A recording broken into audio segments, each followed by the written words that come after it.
Praise the lord. ప్రభు అయిన యేసుక్రీస్తు నామంన మీ అందరికీ శుభములు తెలియపరుస్తూ ఉన్నాను.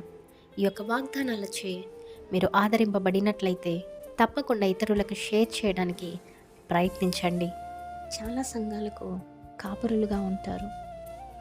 ఇంటికి ఒక యజమానుడు కాపరిగా ఉంటారు.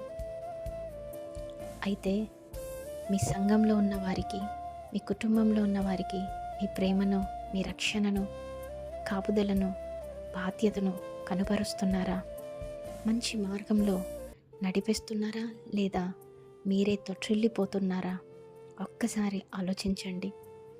అయితే ఈ వీడియో చూస్తున్న మిగతా వారందరూ కూడా ప్రేమ లేకుండా, రక్షణ లేకుండా, కాపుదల లేకుండా, బాధ్యతను మీ పైన చూపించేవారు లేకుండా, మంచి నడవడికలో నడిపించేవారు లేకుండా, మీ కొరతలు తీర్చేవారు లేకుండా ఉన్నారు అనేసి ఎంతమంది బాధపడుతున్నారో, భయపడుతున్నారో, కృంగిపోతున్నారో వారందరూ కూడా గుర్తుపెట్టుకోండి.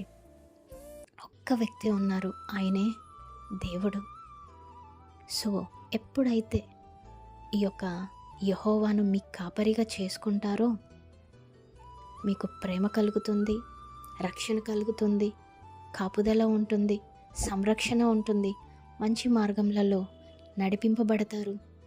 అంత మాత్రమే కాకుండా లేమి కూడా కలగదు. అంటే మీ కొరత ఏది కూడా ఉండదు. మీ ప్రతి అవసరాలను ఎప్పుడైతే మీరు యెహోవాను మీ కాపరిగా చేసుకుంటారో ఇవన్నీ కూడా మీకు కలుగుతుంది. ఆమేన్. మనుషులను నమ్మకండి, మనుషులపైన ఎక్కువ ఆధారపడకండి. యెహోవాను నమ్మండి, యెహోవా పైన మీరు ఆధారపడండి. యెహోవాను మీ కాపరిగా చేసుకుంటే ఏ లేమి అంటే ఏ కొరత మీకు ఉండదని నమ్మండి, విశ్వసించండి. Amen. Praise the Lord. Have a great day.